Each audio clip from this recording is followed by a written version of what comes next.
Assalamu alaikum students. My name is Mohammad Awais Sadiq and I'm your class 12 mathematics teacher. Students, last lecture में हमने exercise 7.2 को question number 9 तक किया था. आज के लेक्चर में हम स्टार्ट करेंगे क्वेश्चन नंबर 10 से. तो आइए चलते हैं व्हाइट बोर्ड की तरफ और आज का लेक्चर शुरू करते हैं. एक्सरसाइज 7.2 का क्वेश्चन नंबर 10 है. We say that two vectors v and w in space are parallel if there is a scalar c such that vector v is equal to c into vector w. The vectors point in the same direction if c is greater than 0 and the vectors point in the opposite direction if c is less than 0. अब यहाँ पे हमारे पास space में दो vectors हैं, vector v and vector w. और ये दोनों वेक्टर्स एक दूसरे के पैरेलल तब होंगे जब ये एक दूसरे के स्केलर मल्टीपल्स होंगे. और यहाँ पे जो स्केलर है वो है c. और अगर c पॉजिटिव है तब वेक्टर v और वेक्टर w सेम डायरेक्शन में होंगे, लेकिन अगर c नेगेटिव है तब वेक्टर v और वेक्टर w ऑपोजिट डायरेक्शंस में होंगे. पार्ट ए है find two vectors of length 2 parallel to the vector v is equal to 2i minus 4j plus 4k. अब यहाँ पे हमने दो ऐसे वेक्टर्स फाइंड करने हैं जिनकी लेंथ या फिर मैग्नीट्यूड 2 के इक्वल हो और वो दोनों वेक्टर्स इस गिवन वेक्टर v के पैरेलल हों. अब हम इसका करते हैं solution. Vector v is equal to 2i minus 4j plus 4k. तो सबसे पहले यहाँ पे हम फाइंड करेंगे वेक्टर v का magnitude. Magnitude of vector v is equal to magnitude of 2i minus 4j plus 4k. This is equal to square root of 2 square plus minus 4 raised to the power 2 plus 4 square. This is equal to square root of 4 plus 16 plus 16. This is equal to square root of 36. और ये जो 36 है ये complete square है 6 का, तो हमारे पास आ जाएगा square root of 6 square. Square से स्क्वायर रूट हो जाएगा cancel. So magnitude of vector v is equal to 6. अब हमने फाइंड करना है unit vector parallel to vector v. If vector v hat is the unit vector parallel to vector v, then unit vector v is equal to vector v divided by magnitude of vector v. This is equal to 2i minus 4j plus 4k divided by 6, and this is equal to 2 over 6i minus 4 over 6j plus 4 over 6k. अब यहाँ पे थोड़ी सी simplification करेंगे. 2 into 1 is 2, 2 into 3 is 6, 2 into 2 is 4, 2 into 3 is 6, 2 into 2 is 4, 2 into 3 is 6.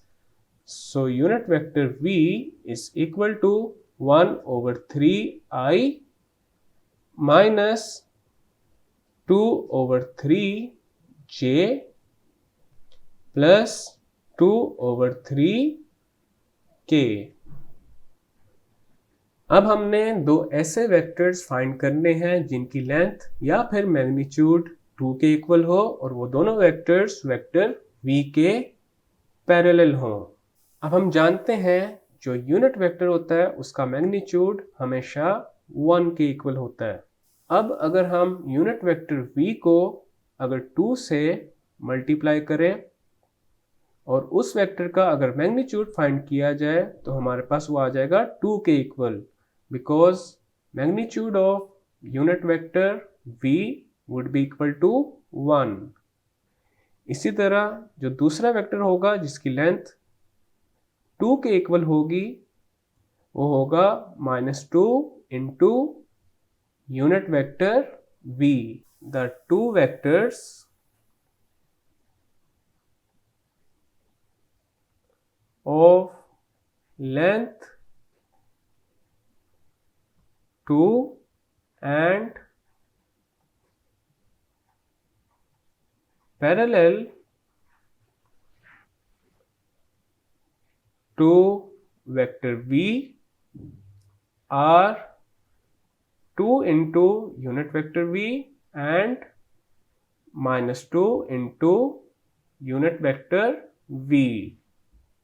अब यहाँ पे हमारे पास ये जो वेक्टर है 2 इंटू यूनिट वेक्टर v, इसकी और वेक्टर v की जो डायरेक्शन होगी वो सेम होंगी, जबकि -2 इंटू यूनिट वेक्टर v ये जो वेक्टर है इस वेक्टर की और वेक्टर v की जो डायरेक्शंस होंगी वो ऑपोजिट होंगी। 2 into unit vector v this is equal to 2 into 1/3 I minus 2/3 j plus 2/3 k,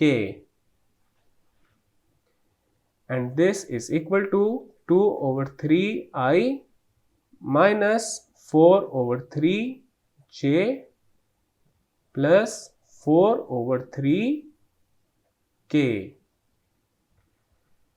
-2 into unit vector v this is equal to -2 into 1/3 I minus 2/3 j plus 2/3 k, and this is equal to -2/3 I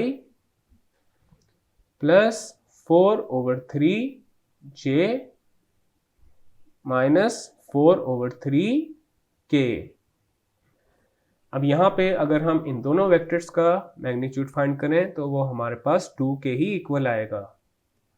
तो just for the sake of verification हम -2 into unit vector v का magnitude find कर लेते हैं। Magnitude of -2 into unit vector v this is equal to square root of -2/3 raised to the power 2 plus 4/3 raised to the power 2 plus -4/3 raised to the power 2. This is equal to square root of 4/9 plus 16/9 plus 16/9. This is equal to square root of 4 plus 16 plus 16/9, and this is equal to square root of 36/9. 9 into 1 is 9, 9 into 4 is 36, so this is equal to square root of 4. 4 is a complete square of 2, तो square root of 4 हमारे पास आ जाएगा 2 के equal. तो यहाँ पे देखा जा सकता है -2 इंटू यूनिट वेक्टर v का जो मैग्नीट्यूड है या फिर जो लेंथ है वो हमारे पास इक्वल आ चुकी है 2 के। तो ये दोनों वेक्टर्स ऐसे वेक्टर्स हैं जो कि वेक्टर v के पैरेलल है और दोनों वेक्टर्स की लेंथ 2 के इक्वल है। So this is the required result. Next है part b, find the constant a so that the vectors vector v is equal to I minus 3j plus 4k and vector w is equal to ai plus 9j minus 12k are parallel। अब इसका करते हैं solution. अब यहाँ पे हमारे पास given है कि वेक्टर v और वेक्टर w दोनों ही पैरेलल वेक्टर्स हैं, तो इसका मतलब ये है कि ये दोनों वेक्टर्स एक दूसरे के स्केलर मल्टीपल्स हैं और हमने फाइंड करना है constant a। if vector v and vector w are parallel, then vector v is equal to c into vector w। और यहाँ पे ये जो c है ये एक स्केलर है। अब हमारे पास वेक्टर v है i minus 3j plus 4k and this is equal to c into vector w is ai plus 9j minus 12k। अब हमारे पास आ जाएगा i minus 3j plus 4k, this is equal to cai plus 9cj minus 12ck। Next हम दोनों sides का comparison करेंगे। Comparing both sides, left hand side पे i का कंपोनेंट है 1, this is equal to right hand side पे i का component है c into a। Left hand side पे j का कंपोनेंट है -3, this is equal to right hand side पे j का कंपोनेंट है 9c। लेफ्ट हैंड साइड पे k का कंपोनेंट है 4 और राइट हैंड साइड पे k का कंपोनेंट है -12c। तो यहाँ पे अब हम इन दोनों में से कोई एक इक्वेशन सॉल्व करेंगे और c को फाइंड करेंगे पहले। तो हमारे पास आ जाएगा -3/9, this is equal to c। 3 into 1 is 3, 3 into 3 is 9, so c is equal to -1/3। अब हम c को ये जो फर्स्ट इक्वेशन है इसमें पुट कर देंगे, तो हमारे पास आ जाएगा 1 इज इक्वल टू c की जगह आ जाएगा -1/3, देन आ जाएगा a। अब इस इक्वेशन को a के लिए सॉल्व करते हैं, तो हमारे पास आ जाएगा -3, this is equal to a, so a is equal to -3। तो यहाँ पे हमने कांस्टेंट a को फाइंड कर लिया है, so this is our final and required result. Next step, part C. Find a vector of length 5 in the direction opposite that of vector v, which is I minus 2j plus 3k.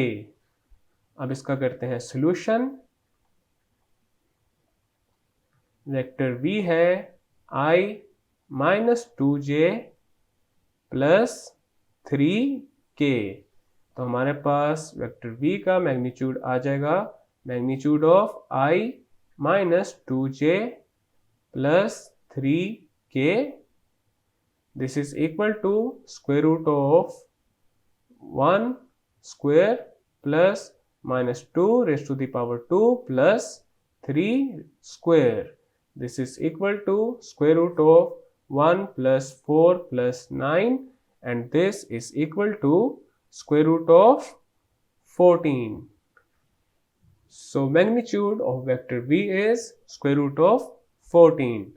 अब हम find करेंगे unit vector in the direction of vector v। If vector v hat is the unit vector in the direction of vector v, then unit vector v is equal to vector v divided by magnitude of vector v. This is equal to I minus 2j plus 3k divided by square root of 14, and this is equal to 1 over square root of 14 I minus 2 over square root of 14 j plus 3 over square root of 14 k. अब हमने एक ऐसा vector find करना है जिसकी length होनी चाहिए 5 के इक्वल, लेकिन वो वेक्टर v के ऑपोजिट डायरेक्शन में हो।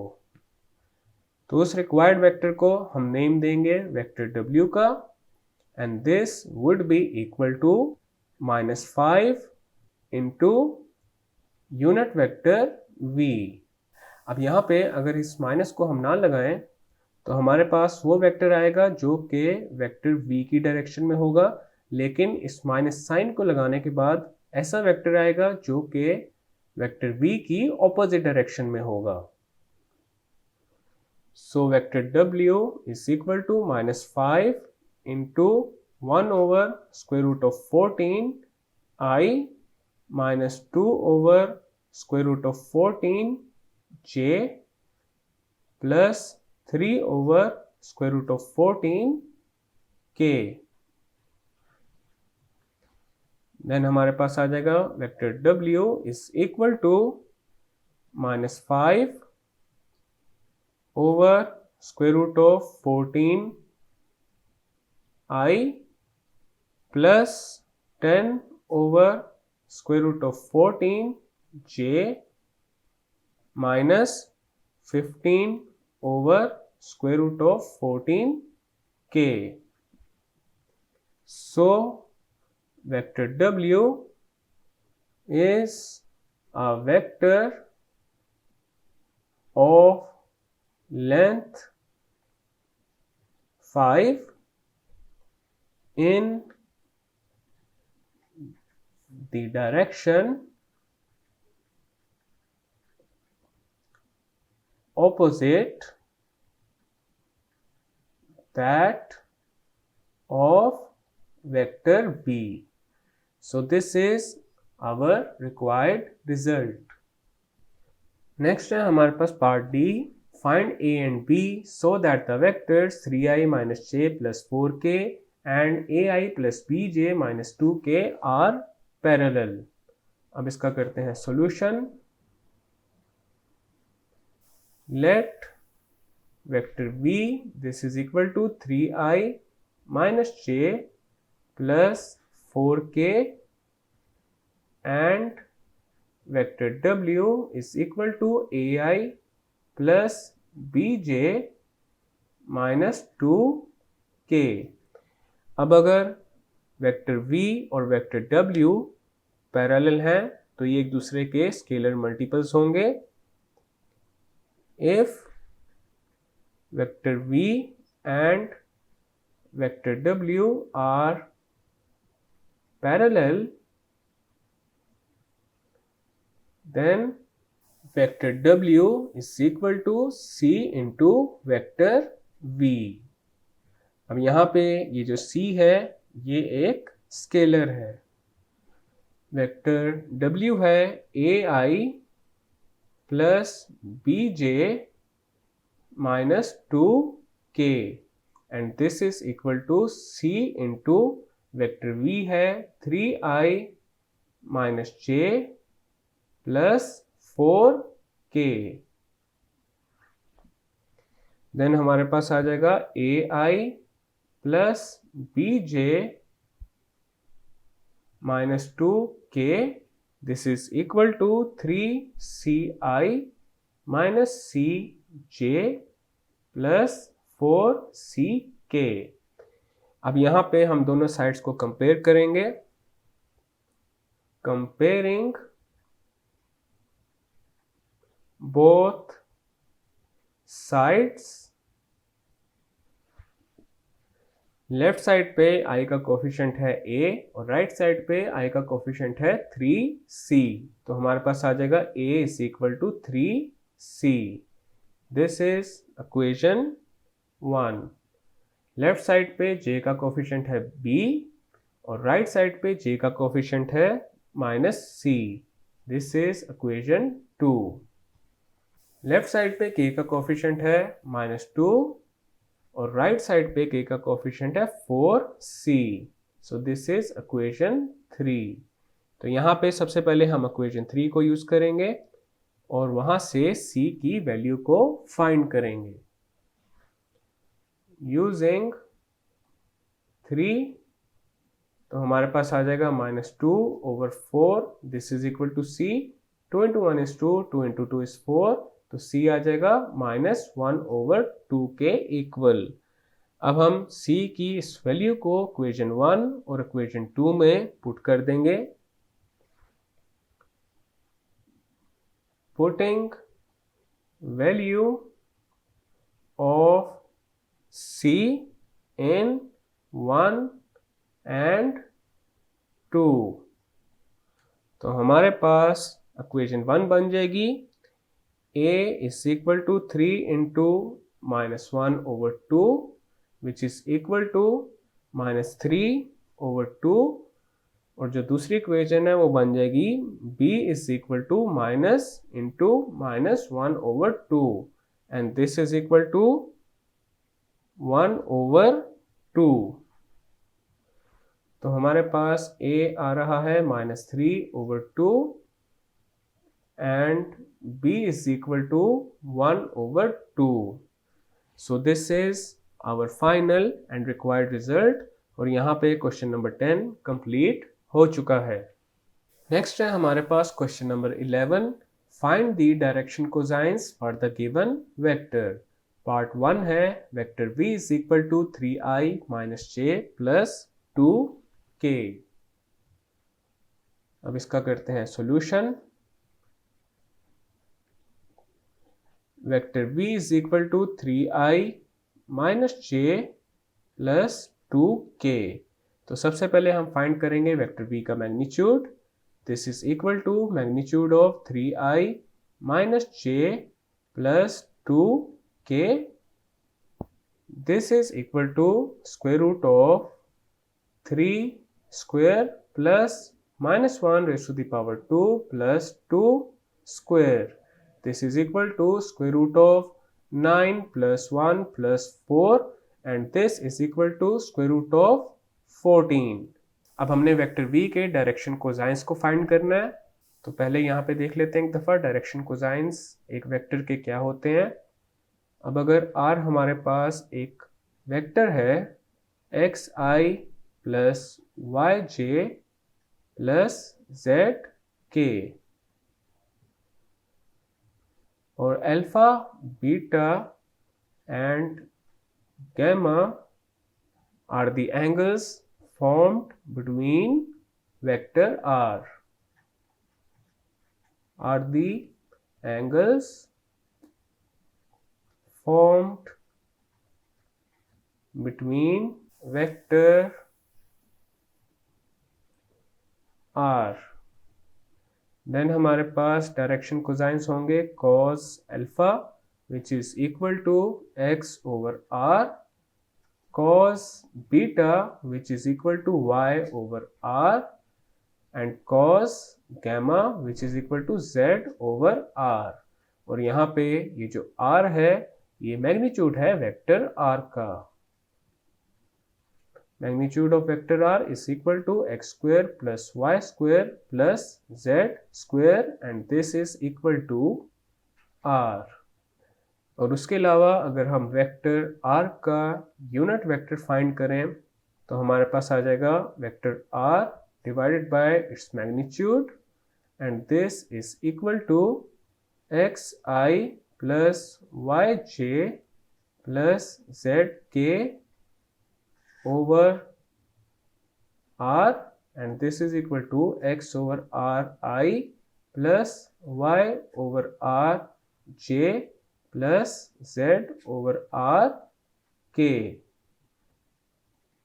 और इस वेक्टर को हम दूसरी फॉर्म में अगर लिखें तो हमारे पास आ जाएगा x/r y/r z/r।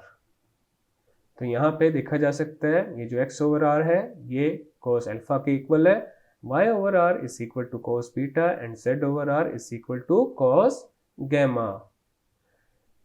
तो एक वेक्टर का अगर यूनिट वेक्टर फाइंड किया जाए और उसमें जो i, j और k के कंपोनेंट्स होते हैं वो हमारे पास होते हैं उस वेक्टर के डायरेक्शन कोसाइंस। अब हम फाइंड करेंगे वेक्टर v का unit vector. Unit vector of vector v, this is equal to 3i minus j plus 2k divided by square root of 14, and this is equal to 3 over square root of 14 I minus 1 over square root of 14 j plus 2 over square root of 14 k, and this is equal to 3 over square root of 14 minus 1 over square root of 14 2 over square root of 14. The direction cosines of vector v are 3 over square root of 14 minus 1 over square root of 14 2 over square root of 14. अगर हम इसको दूसरे method से करें तब भी हमारे पास same यही रिजल्ट आएगा। वेक्टर v है 3i minus j plus 2k। अब यहाँ पे x क्या है 3, y is minus 1 and z is 2, तो cos अल्फा हमारे पास आ जाएगा 3 ओवर वेक्टर v का मैग्नीट्यूड है square root of 14, cos beta is equal to minus 1 over square root of 14, and cos gamma this is equal to 2 over square root of 14. तो यहाँ पे देखा जा सकता है हमारे पास वेक्टर v के वही डायरेक्शन कोसाइंस आ रहे हैं जो हमने अभी फाइंड किए हैं। So these are the direction cosines of vector v, and this is our required result. Next है हमारे पास पार्ट 2। पार्ट 2 में हमने डायरेक्शन कोसाइंस फाइंड करने हैं vector 6i minus 2j plus k के।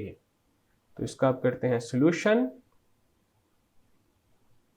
Late vector v is equal to 6i minus 2j plus k।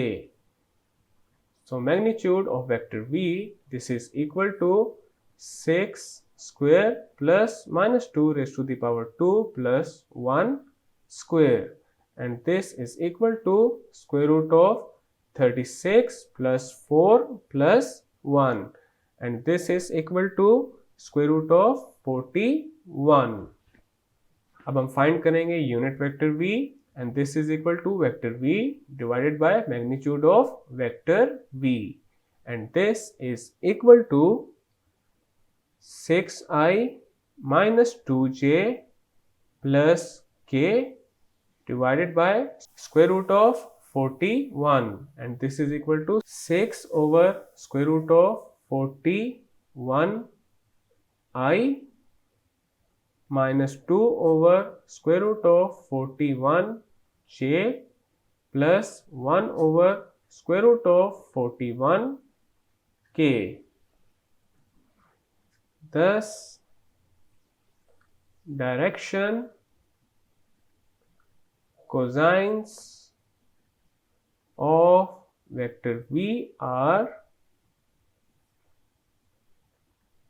6 over square root of 41 minus 2 over square root of 41 and 1 over square root of 41. So this is our required result. Next है part 3। Part 3 में हमने direction cosines find करने हैं vector p q के, where point p is equal to 215 and point q is equal to 131. अब इसका करते हैं solution.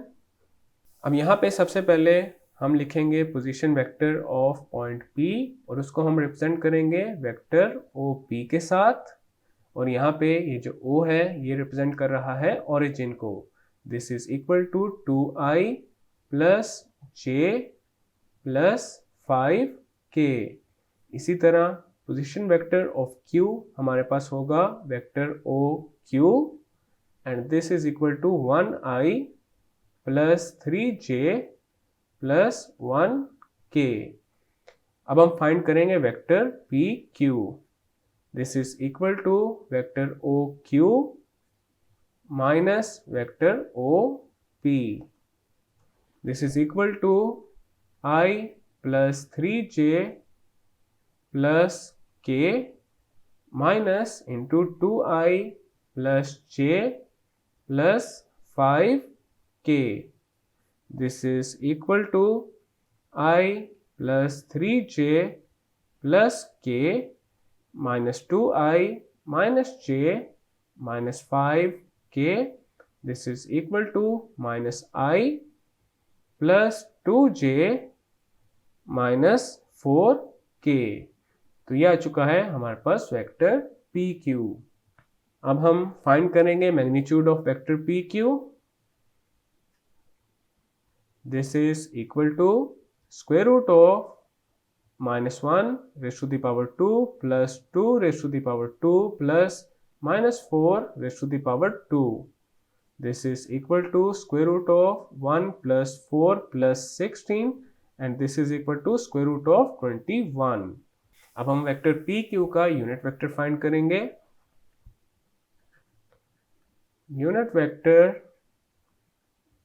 Of vector PQ, this is equal to vector PQ divided by magnitude of vector PQ. This is equal to minus I plus 2j minus 4k divided by square root of 21 and this is equal to minus 1 over square root of 21 I plus 2 over square root of 21 j minus 4 over square root of 21 k. The direction cosines of vector PQ are minus 1 over square root of 21, 2 over square root of 21, minus 4 over square root of 21. So this is our final and required result और यहाँ पे question number 11 complete हो चुका है। Next है हमारे पास question number 12। Which of the following triples can be the direction angles of a single vector. Part 1 में हमारे पास जो एंगल्स गिवन है वो है 45 degrees, 45 degrees and 60 degrees. Suppose अगर हमारे पास तीन एंगल्स हैं अल्फा, बीटा एंड गैमा और ये तीनों एंगल्स एक वेक्टर के डायरेक्शन एंगल्स तब होंगे जब cos square alpha plus cos square beta plus cos square gamma this is equal to 1। अब यहाँ पे हम सपोज कर लेते हैं अल्फा हमारे पास है 45 degrees, beta is equal to 45 degrees and gamma is equal to 60 degrees. Now we have to show that cos square alpha plus cos square beta plus cos square gamma is equal to 1. Cos square alpha plus cos square beta plus cos square gamma this is equal to 1. अब यहाँ पे हम left hand side को consider करेंगे। Left hand side this is equal to cos square alpha की जगह आ जाएगा 45 degrees plus cos square beta की जगह भी 45 डिग्रीज आ जाएगा, देन आ जाएगा प्लस cos स्क्वायर गामा की जगह आ जाएगा 60 डिग्रीज। cos 45 होता है 1 ओवर स्क्वायर रूट ऑफ 2, तो यहाँ पे cos स्क्वायर 45 डिग्रीज आ जाएगा 1 over square root of 2 whole square, then आ जाएगा plus 1 over square root of 2 whole square plus cos 60 degrees is equal to 1 over 2 which means cos square 60 degrees is 1 over 2 raised to the power 2, and this is equal to 1 over 2 plus 1 over 2 plus 1 over 4, and this is equal to 5 over 4, and 5 over 4 is not equal to 1. तो इसका मतलब ये हुआ जो given angles हैं वो एक vector के डायरेक्शन एंगल्स नहीं हैं. Thus the given angles are not direction angles of a vector. So this is our required result. Next है हमारे पास पार्ट 2. पार्ट 2 में जो गिवन एंगल्स हैं वो है 30 degrees, 45 degrees and 60 degrees. Let alpha is equal to 30 degrees, beta is equal to 45 degrees and gamma is equal to 60 degrees. Now we have to show that cos square alpha plus cos square beta plus cos square gamma, this is equal to 1. तो यहाँ पे हम left hand side को consider करते हैं, which is cos square alpha की जगह आ जाएगा 30 degrees plus cos square 45 degrees plus cos square 60 degrees. This is equal to cos 30 degrees होता है square root of 3 over 2, तो cos square 30 degrees आ जाएगा square root of 3 over 2 whole square. Then आ जाएगा plus 1 over square root of 2 whole square plus 1 over 2 whole square. And this is equal to 3 over 4 plus 1 over 2 plus 1 over 2. This is equal to 3 plus 2 plus 2 over 4, and this is equal to 7 over 4, and 7 over 4 is not equal to 1. तो इसका मतलब ये है जो given angles हैं वो vector के direction angles नहीं हैं. Thus, the given angles are not direction angles of a vector. So this is the required result. Next है हमारे पास पार्ट 3. पार्ट 3 में जो गिवन एंगल्स हैं वो हैं 45 degrees, 60 degrees and 60 degrees. Let alpha is equal to 45 degrees, beta is equal to 60 degrees and gamma is equal to 60 degrees. Now we have to show that cos square alpha plus cos square beta plus cos square gamma, this is equal to 1. Left hand side को consider करते हैं तो हमारे पास आ जाएगा cos square 45 degrees plus cos square 60 degrees plus cos square 60 degrees. This is equal to 1 over square root of 2 raised to the power 2 plus 1 over 2 raised to the power 2 plus 1 over 2 raised to the power 2, and this is equal to 1 over 2 plus 1 over 4 plus 1 over 4, and this is equal to 2 plus 1 plus 1 over 4, and this is equal to 4 over 4 which is equal to 1. अब यहाँ पे देखा जा सकता है हमारे पास जो result आ रहा है वो 1 के इक्वल है, which is equal to the right hand side. तो इसका मतलब ये हुआ जो गिवन एंगल्स हैं वो वेक्टर के डायरेक्शन एंगल्स होंगे. Thus, given angles are direction angles of a vector. So this is our final and required result. और यहाँ पे क्वेश्चन नंबर 12 कंप्लीट हो चुका है और इसी क्वेश्चन के कंप्लीट होने के साथ एक्सरसाइज 7.2 भी कंप्लीट हो चुकी है।